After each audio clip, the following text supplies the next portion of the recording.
Halo, saya Andries Muhammad dari UT Jakarta dengan NIM 0525111626. Di video ini saya akan menjawab soal praktek struktur data dengan membuat sebuah program DFS dan BFS. Berikut kode yang telah dibuat. Oke, pertama DFS search. Nah, DFS search ini menggunakan sebuah metode penelusuran terhadap percabangan. Oke, pada awalnya saya membuat kelas dengan nama grep, kemudian di dalam ada private map, private set, private in, boolean, di mana private map ini berfungsi untuk menyimpan pasangan kata kunci, yaitu antara value key atau kunci dan value atau nilai. Kemudian set sebagai penyimpanan angka-angka unik atau sesuatu yang unik. Lalu private in target itu sebagai tempat untuk menyimpan data daripada nilai si target yang berupa angka. Lalu ada boolean untuk menentukan hasil apakah yang di bawah sini sampai paling bawah merupakan true atau false. Karena di sini dibuat false sebagaimana bahwa dapat ini belum ditemukan, sehingga benar false. Nah, untuk menemukannya kita perlu menelusuri kode-kode yang ada di bawahnya. Oke, lalu melakukan penelusuran dengan menambahkan simpul menggunakan atribut put if absent untuk menambahkan sebuah simpul ke dalam si map yang tadi. Kemudian ada public void not ada list get source add, di mana ini berfungsi untuk membuat sebuah koneksi panah berarah dari simpul sumber dan simpul tujuan, di mana source ini sebagai sumber, base sebagai tujuan.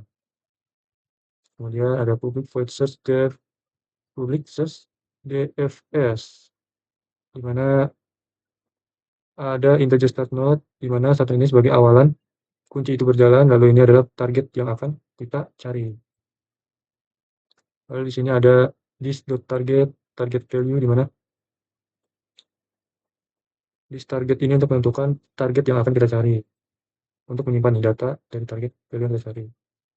Lalu dapat hasil apakah si dapat ini benar atau salah dalam pencariannya. Kemudian ada this visited clear. Saat pencarian kita perlu mengosongkan si penyimpanan supaya berjalan dengan baik dan tidak terjadi kebingungan. Lalu sistem outprint memulai pencarian.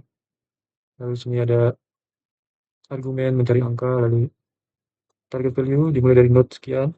Nah, ini targetnya, lalu ini awal dari pencarian.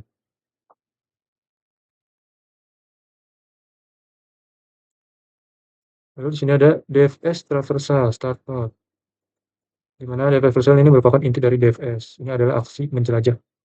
Aksi menjelajah tandai simpul saat ini sebagai sudah dikunjungi. Lalu di sini ada fungsi if, di mana if ini dengan simbol tanda seru lalu dapat, di mana maksud dari if tersebut adalah jika dapat, maka target jika ini merupakan kesalahan, ini merupakan kesalahan jika target tidak memenuhi syarat atau tidak dapat sesuai yang kita targetkan, maka muncul kesalahan. Target tidak ditemukan dalam ke. Ini ada list integers dengan nama variabel name manusia dengan ada list di mana ada list mengambil dari si current node yang ada di atas. Kemudian ada fungsi if lagi, di mana manusia jika tidak sama dengan 0, lalu integer manusia sama manusia jika bukan visited.contains, dalam kurung manusia, definisi manusia jika dapat dikembalikan. Kalau dapat dikembalikan berarti. Kemudian sini kita bakal mengimplementasikan si DFS-nya, yaitu dengan membuat public static void main untuk menampilkan data yang bakal kita cari, dengan membuat deklarasi grep, kemudian perulangan for, di mana in sama dengan di mana in i sama dengan 0 dan i kurang dari sama dengan 8, dan terus bertambah seiring bertambahnya. Lalu di sini ada implementasi grep.add node, di mana sumbernya 1, lalu di sini tujuannya 1 untuk menampilkan bahwa angka awalnya dimulai dari angka 1, angka 1 semua dimulai Ini tujuannya, di mana kita bisa cari, jika saya cari N-nya 5, nah maka pengunjungnya cuma sampai node 5, yang dikunjungi sampai node 5. Nah, seterusnya jika nodenya sampai 8, maka akan dikunjungi sampai node 8, maka target ditemukan. Kalau misalkan target tidak ditemukan, maka akan muncul sebuah kesalahan bahwa target 0 tidak ada dalam grab. Target 0 tidak ada dalam grab.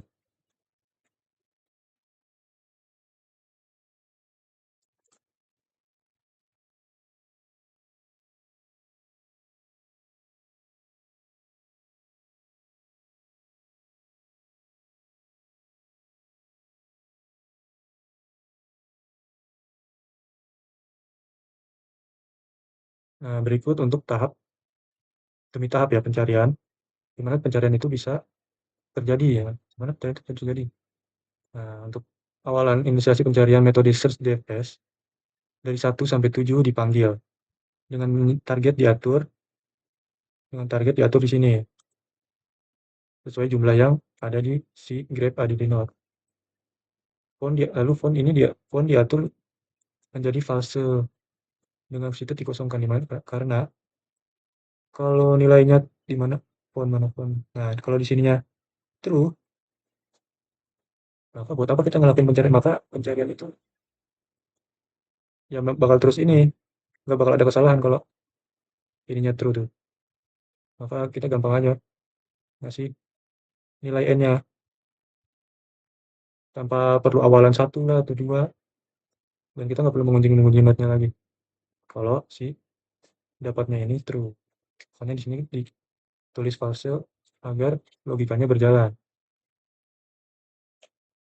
Lalu visited dikosongkan. Nah, visited dikosongkan tadi kan dikatakan kalau visited clear untuk membersihkan penyimpanan atau dikosongkan agar tidak menumpuk ya, karena kan di sini kan pakai perulangan.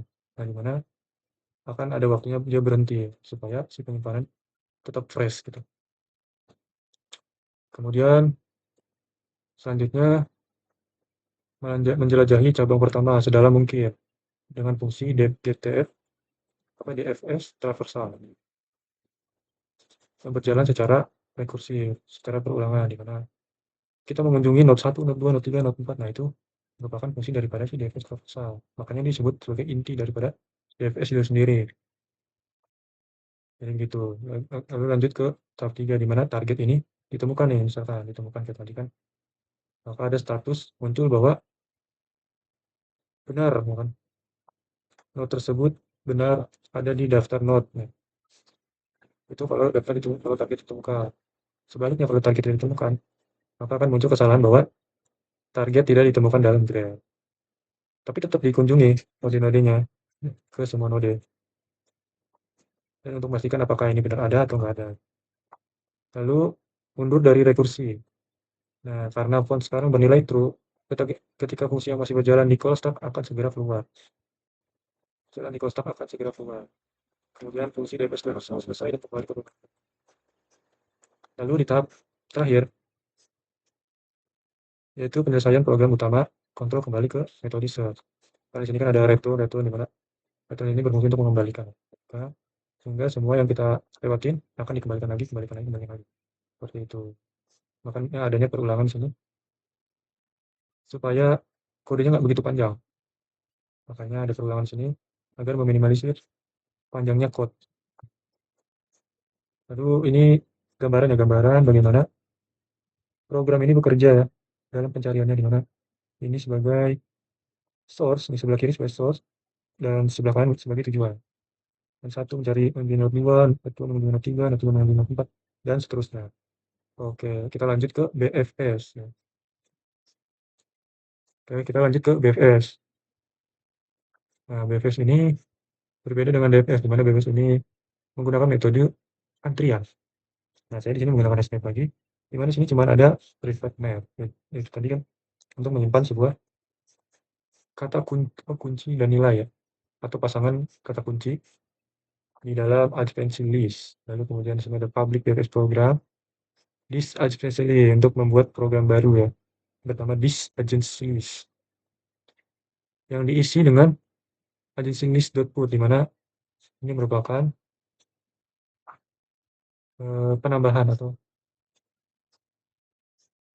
untuk memasukkan sebuah nilai dan kunci ya, sebuah pasangan. Ini merupakan sebuah pasangan dan dimasukkan menggunakan put, di mana put ini untuk menaruh sebuah nilai pasangan ya. Nah, di sini udah ada pasangannya di mana 1 dengan 2, A2 dengan A3, kemudian A2 dengan A4, A3 dengan A5, 4 dengan A6, A5 dengan A7, dan seterusnya. Kemudian public void BFS string start node. Nah, di mana start node ini sebagai awalan node berjalan, kemudian target value sebagai target yang akan kita cari. Dan sini queue, deklarasi queue, kemudian set visitor, menyimpan angka unik ya, point phone dengan nilai false. Queue.add untuk menambahkan dari angka berapa yang akan kita mulai, dari angka berapa yang kita mulai. Terus visitor untuk menyimpan data yang tadi dibuat di queue. Nah, step dari 0. Step sebenarnya 0. Lalu ada perulangan pertama di sini, di mana jika tidak queue is empty atau kosong, maka step dari 0 kan terus bertambah. Ada sini 0 terus plus, maka ditambah tambah ke angka berikutnya. Ini string current node dengan isian queue.pull, di mana .pull ini berfungsi untuk menggantikan atau mengembalikan nilai yang kosong. Lalu ada metode if, di mana jika current node equals adalah target value, maka target ditemukan. Kemudian ada target ditemukan pada langkah keberapa. Lalu sini ada pakai break ya untuk memberhentikan sebuah perulangan ya, supaya tidak berlanjut secara infinite. Sini ada list, get or default current node collection empty list, di mana jika pakai metode for, jika string neighbor sama dengan neighbors, lalu jika visited dan jika tidak visited contains manusia neighbor, dan visited menambahkan neighbor, kemudian menambahkan neighbor ke antrian saat ini ya. Kemudian sini ada metode if lagi, di mana jika found atau jika tidak ditemukan, sistem outprint akan menampilkan status bahwa target tidak ditemukan dalam graph. Kemudian sini ada publish static void main untuk memunculkan atau untuk mencetak dari BFS program. Sini dibuat deklarasi BFS program dengan variabel nama graph. Kemudian ada string target, di mana target ini sebagai target value ya. Kemudian grab BFS search, yaitu sebagai awalan dari awal antrian, di mana kita nyari A7, nah maka dari antrian nomor A1. Coba kita jalankan code-nya. Nah, di mana langkah pertama ya kan, mengunjungi node A1, lalu dengan menambahkan A2 ke antrian saat ini, menambahkan A3 ke antrian saat, karena A2 A3 itu tetangganya A1 ya, di mana A2 sama A3 ini merupakan pasangan dari A1 yang tadi di metode put ini ya. Kemudian langkah kedua, mengunjungi node 2, menambahkan A4 ke antrian, karena A2 pasangannya A4, maka yang ditambahkan adalah A4 kan, antriannya, dan seterusnya secara berulang. Lalu setelah selesai, maka akan muncul ditemukan misalnya A7 ada nih. Nah, di sini ada status bahwa ditemukan node target A7 ditemukan pada langkah ke-7. Nah, langkah ini sebagai step ya. Step yang tadi dibuat di sini. ADD step ya, ADD step. Step dari 0 untuk menampilkan pada langkah berapa sih target ditemukan.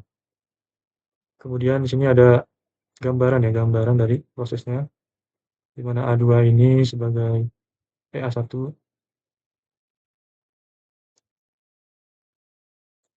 Nah, ini pasangannya. Ini ininya apa? Angka pada soal ya, pada soal. Dan ini sebagai bentuk